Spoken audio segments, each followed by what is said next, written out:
Hello बच्चों, कैसे हो? मैं राजेश। आज मैं आपको आइसोमेरिज्म का नेक्स्ट पोर्शन, हमने आइसोमेरिज्म के क्लासिफिकेशन जब किया था तो दो पढ़ा था, एक संरचनात्मक समावयवी और दूसरा हमने पढ़ा था त्रिविम समावयवी। संरचनात्मक में हमने दो कवर कर लिया था, ठीक है। एक हमने किया था श्रृंखला समावयवता, चेन आइसोमेरिज्म कवर किया था, और दूसरा पोजीशन, स्थान समावयवता हमने कवर कर लिया था। इस वीडियो में हम बचे हुए पोर्शन को कवर करेंगे, ठीक है। तो स्टार्ट करते थर्ड टॉपिक से। तीसरा हमारा बच्चों क्रियात्मक समूह समावयवता। क्रियात्मक समूह समावयवता, फंक्शनल ग्रुप आइसोमेरिज्म। समावयवता, functional group isomerism, functional group isomerism. Isomerism देखो, वे दो कार्बनिक यौगिक, वे दो कार्बनिक यौगिक जिनके अणुसूत्र तो समान हो। देखो ये चीज, ये लाइन सभी में रिपीट होगा कि मॉलिक्यूलर फार्मूला सेम होगा। वे दो कार्बनिक यौगिक जिनके अणुसूत्र तो समान हो, those two organic compounds which have same molecular formula. अणुसूत्र समान हो परंतु क्रियात्मक समूह भिन्न भिन्न होगा। इस बार पूरा का पूरा फंक्शनल ग्रुप ही अलग हो जाएगा। क्रियात्मक समूह भिन्न भिन्न होगा, क्रियात्मक समूह भिन्न भिन्न होगा, क्रियात्मक समूह भिन्न भिन्न होगा। क्रियात्मक समावयवी कहलाते हैं तथा तत्वों की इस प्रवृत्ति को, this nature of elements compounds are called functional group isomerism.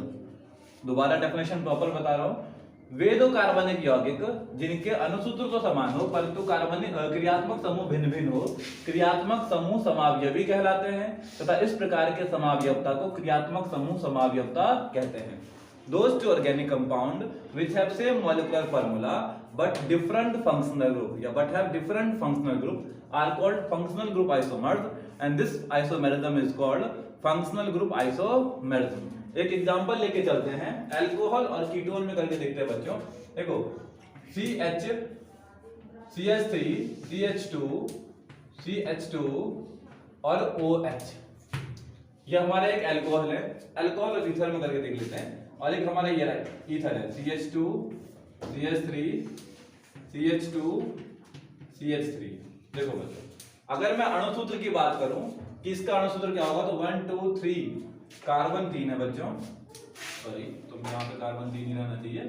Carbon 3 है, 1 2 3 कार्बन हमने ले लिया। हाइड्रोजन देखो 3 2 5 2 7 और 1 8। हाइड्रोजन बच्चों 8 है और ऑक्सीजन 1 है। कार्बन 3 1 2 3 और 3 2 5 2 7 और 1 8। Hydrogen 8, oxygen 1। यहाँ पे देखो 1 2 3 कार्बन 3 हो गया बच्चों।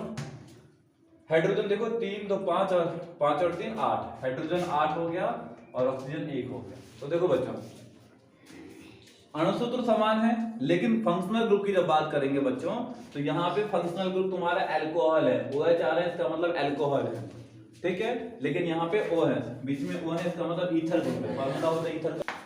तो अल्कोहल और ईथर में देखेंगे दोनों का अणुसूत्र तो समान है, C3H8 और O, C3H8O, लेकिन यहाँ पे फंक्शनल ग्रुप, यहाँ पे अल्कोहल है बच्चों और यहाँ पे ईथर है। इसका मतलब इनका नाम भी अलग अलग होगा। तो नाम लिखने का तरीका मैंने बताया था। अल्कोहल का कैसे लिखते हैं बच्चों, मेथ एथ प्रोप, 3 कार्बन के लिए प्रोप, प्रोपेन, और पहले पोजीशन पे 1 लगाओ मत लगाओ कोई फर्क नहीं पड़ता है। तो प्रोपेन 1 और भी लिख सकते हो या प्रोपेन और भी लिख सकते हो, ठीक है। इसका आईयूपीएसी नाम हो गया बच्चों।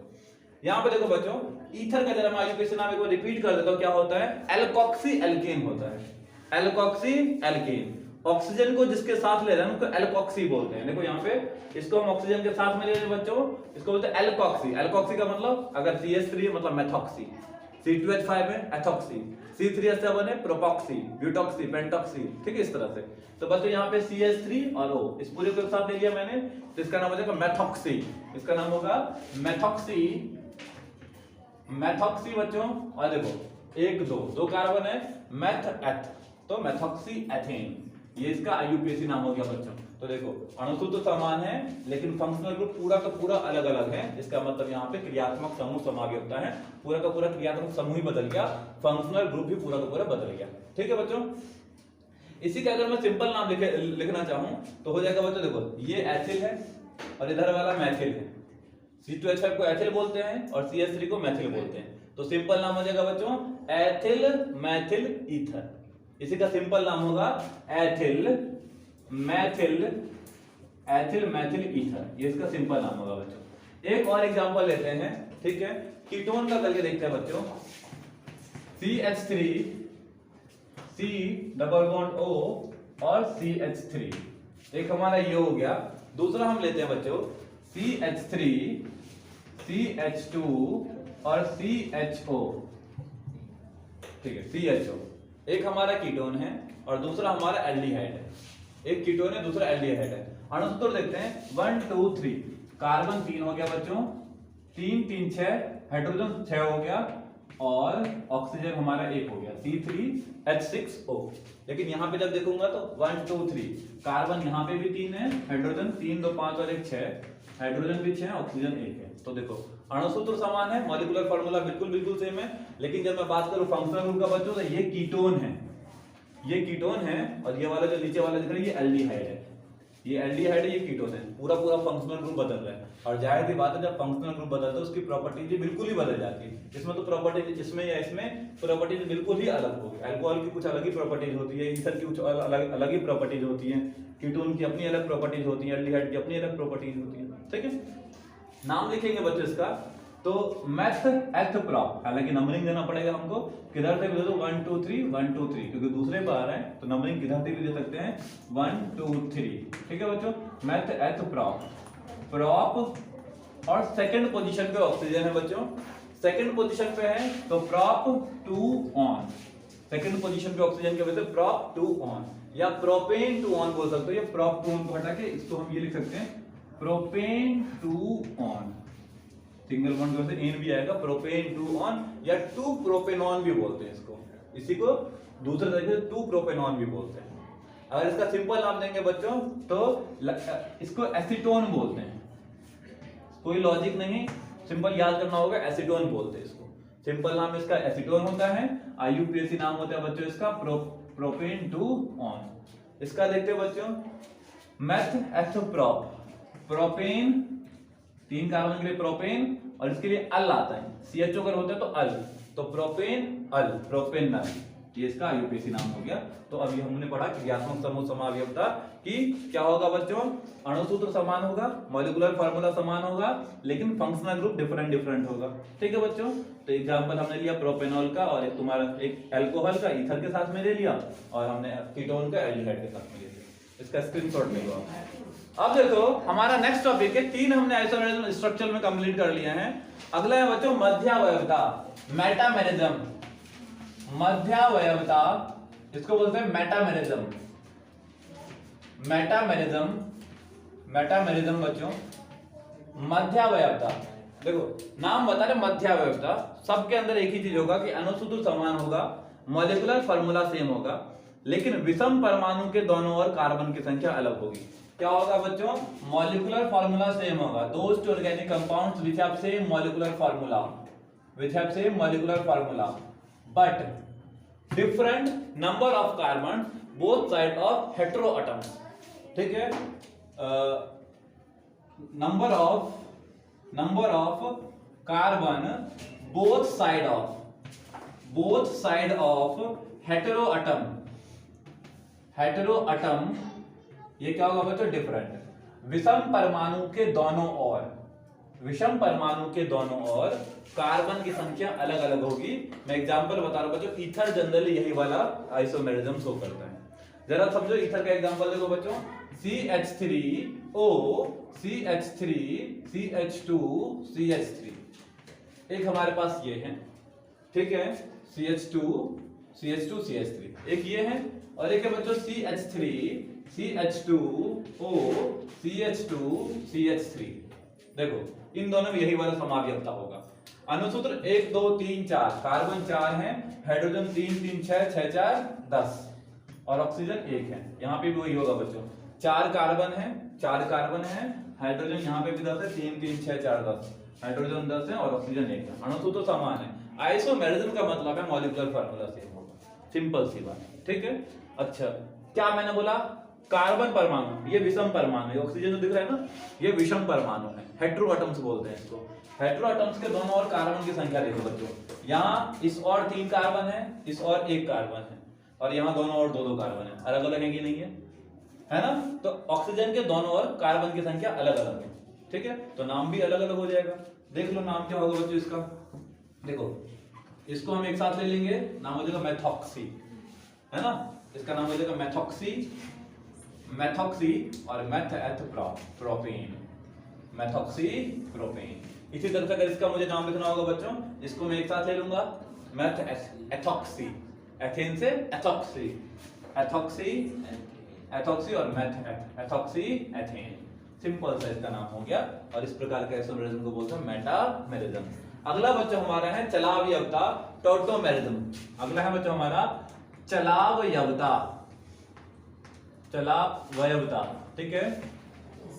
टॉटोमेरिज्म, टॉटोमेरिज्म देखो इंपोर्टेंट है। चलावयवता मींस चलनशील है, एक से दूसरे में बदलेगा, चेंज होगा।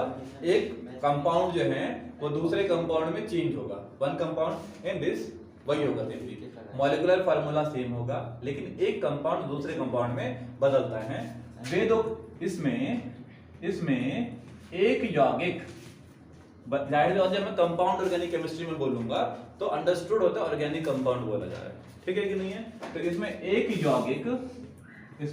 यौगिक दूसरे यौगिक में, एक यौगिक दूसरे यौगिक में बदल जाता है। In this one compound convert into second compound, ठीक है? एक एग्जांपल बता दो कीटोइनोल आइसोमेरिज्म का। देखो बच्चों, कीटोन, तुमने एक वर्ड सुना होगा कीटोन करके, ये जो दिख रहा है बच्चों, ये हमारा कीटोन, मतलब H लगा दोगे, यहाँ HH लगा दोगे, कीटोन बन गया, या फिर कीटो फॉर्म बोलते हैं इसको, ये कीटो फॉर्म हो गया, क्योंकि C डबल बॉन्ड हो, यहाँ CH3 भी लग सकता है, इसको बोलते हैं कीटो फॉर्म, इसको बोलते हैं बच्चों कीटो फॉर्म, ठीक है? कीटो रूप बोलते हैं और इंग्लिश में कीटो फॉर्म बोल दो, ठीक है? अब ये जो है ना बच्चे, ये इनोल फॉर्म में कन्वर्ट हो जाता है। कैसे इनोल फॉर्म में कन्वर्ट होता है? मींस ये इसमें कन्वर्ट हो जाता है और ये इसमें कन्वर्ट होता है। जरा देखो बॉन्ड टूटता कैसे है और फिर दोबारा रीबॉन्ड कैसे बनता है, मैं उसकी बात कर रहा हूं बच्चों। देखो मेरी बात सुनना, देखो जब ये वाला बॉन्ड टूटेगा बच्चों, जब ये वाला बॉन्ड टूटेगा तो ऑक्सीजन के पास अपना एक हाइड्रोजन वो बॉन्ड खाली हो जाएगा बच्चों। इसके बॉन्ड टूटने से इस ऑक्सीजन के पास एक बॉन्ड खाली हो गया और इसके पास एक बॉन्ड खाली हो गया बच्चों, मतलब कार्बन के पास भी अपना एक बॉन्ड खाली हो गया। अब ये वाला जो बॉन्ड है, मतलब इसके पास भी इलेक्ट्रॉन लोन पेयर होगा, इसके पास भी लोन पेयर इलेक्ट्रॉन होगा, ये दोनों मिलकर डबल बॉन्ड बना देंगे। मींस इस दोनों कार्बन के बीच में डबल बॉन्ड बन गया इस बॉन्ड के टूटने से, इस बॉन्ड के टूटने से इस दोनों कार्बन के बीच में डबल बॉन्ड बन गया। अभी मैं इसको मिटा दे रहा हूं क्योंकि पहले जैसा बदल रहा है। अब ऊपर में खाली था बॉन्ड, ऊपर में खाली था, मतलब O के साथ में एक बॉन्ड खाली था, वहां पे इनमें से कहीं पे H जो जुड़ा है ना, वो जाके H जुड़ जाएगा, वो जाके H जुड़ जाएगा और बाकी बॉन्ड दोबारा खाली कर दो। 1 2 3 4 1 2 3 4, ये हो गया कीटो फॉर्म। क्यों? क्योंकि इसमें कीटोन है और इसे बोलते हैं इनॉल फॉर्म। देखो डबल बॉन्ड के लिए इन सब यूज करते हैं बच्चों, डबल बॉन्ड के लिए इन सब यूज करते हैं और OH के लिए ऑल सब यूज करते हैं, OH के लिए ऑल सब यूज करते हैं, तो हो गया इनॉल फॉर्म, कीटो फॉर्म और इनोल फॉर्म। इस प्रकार के समावयवता को कीटो इनोल समावयवता कहते हैं, कीटो इनोल आइसोमेरिज्म कहते हैं। इसका एक वैसे एग्जांपल लेके चलते हैं बच्चों हम कंपाउंड में। ये तो मैंने बॉन्ड करके बताया था, अगर मैं कंपाउंड करके एग्जांपल दूं तो देखो बच्चों जरा ध्यान देना, इसको मैं यहाँ CH3 लिख रहा हूँ, हाइड्रोजन हाइड्रोजन हाइड्रोजन जोड़ के मैंने CH3 लिख दिया, C डबल बॉन्ड O और यहाँ पे भी एक CH3 मैंने लगा दिया। यहाँ पे हमारी मर्जी है, हम CH3 भी लगा सकते हैं, C2H5 भी लगा सकते हैं, डिपेंड करता है। यहाँ पे भी हम CH3 लगा सकते हैं, हमारे ऊपर डिपेंड करता है, ठीक है बच्चों?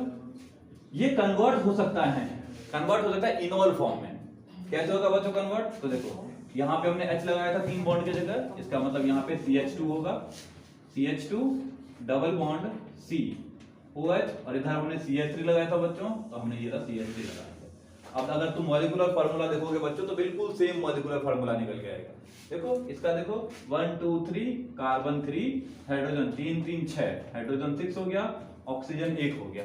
लेकिन वहां देखेंगे तो 1 2 3 कार्बन 3 हो गया बच्चों, हाइड्रोजन 2 3 2 5 और 1 6, ऑक्सीजन 1। देखो मॉलिक्यूलर फार्मूला सेम है। आइसोमेरिज्म का मतलब होता है मॉलिक्यूलर फार्मूला सेम, अनुसूत्र समान हो गया, लेकिन अब संरचना अलग अलग हो गई। ये तुम्हारा कीटोन है जबकि ये अल्कोहल है, इसका नाम मेथएथप्रोप, प्रोपेन 2 ऑन या 2 प्रोपेनॉन। सेकंड पोजीशन पे बच्चों तो नाम हो जाएगा बच्चों इसका प्रोपेन 2 ऑन। एक्चुअली मैं ऐसे 2 ऑन करके इसीलिए लिखता हूं क्योंकि ये हर जगह एप्लीकेबल हो जाता है। वैसे 2 प्रोपेन ऑन भी लिख सकते हो, वो तभी एप्लीकेबल होता है जब खाली एक ही फंक्शनल ग्रुप होता है। तो आगे लिखते हैं, इसका नाम क्या हो जाएगा बच्चों? तो देखो नंबरिंग देना पड़ेगा 1 2 3 1 2 3, ठीक है बच्चों।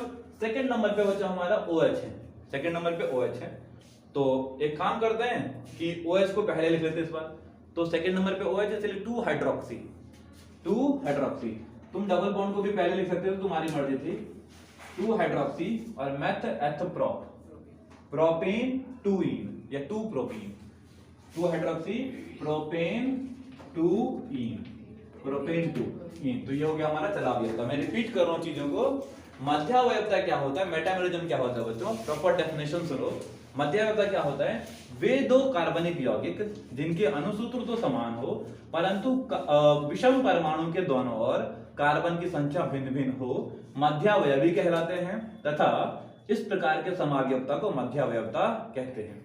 Those two organic compound which have same molecular formula but have different number of carbon atoms both side of heteroatoms are called metamers and this isomerism is called metamerism। मैंने 2 एग्जांपल दिया था, ये generally ether में देखने को मिलता है और ईथर का हमने 2 एग्जांपल दिया था। ऑक्सीजन की तरफ 1 कार्बन है, इधर 3 कार्बन है, जबकि इधर 2 और 2 इस तरह से कार्बन है। इधर हमने दिया था चलावयवता का एग्जांपल, अणुसूत्र इसमें भी समान होगा बट परंतु इसमें एक यौगिक कार्बनिक यौगिक दूसरे कार्बनिक यौगिक में परिवर्तित होते रहते हैं। In this one organic compounds convert into other organic compounds. सबसे लाइव एग्जांपल होता है इसका कीटो फॉर्म और इनोल फॉर्म या कीटो इनोल समावयवता बोलते हैं, कीटो इनोल आइसोमेरिज्म बोलते हैं। कीटोन इनोल में बदल जाता है, इनोल कीटोन में। फिर वही ये वाला बॉन्ड टूटेगा, यहाँ पे हाइड्रोजन रहेगा, डबल बॉन्ड बन जाएगा और ये वाला हाइड्रोजन इधर आके जुड़ जाएगा, तो ये इसमें कन्वर्ट हो जाता है, ये इसमें कन्वर्ट हो जाता है। ठीक है, तो ये हमारा स्ट्रक्चरल आइसोमेरिज्म खत्म हो गया है। अभी नेक्स्ट करेंगे हम त्रिविम आइसोमेरिज्म, त्रिविम समावयवता, स्टीरियो आइसोमेरिज्म। ठीक है, अब इसका स्क्रीनशॉट ले लो आप।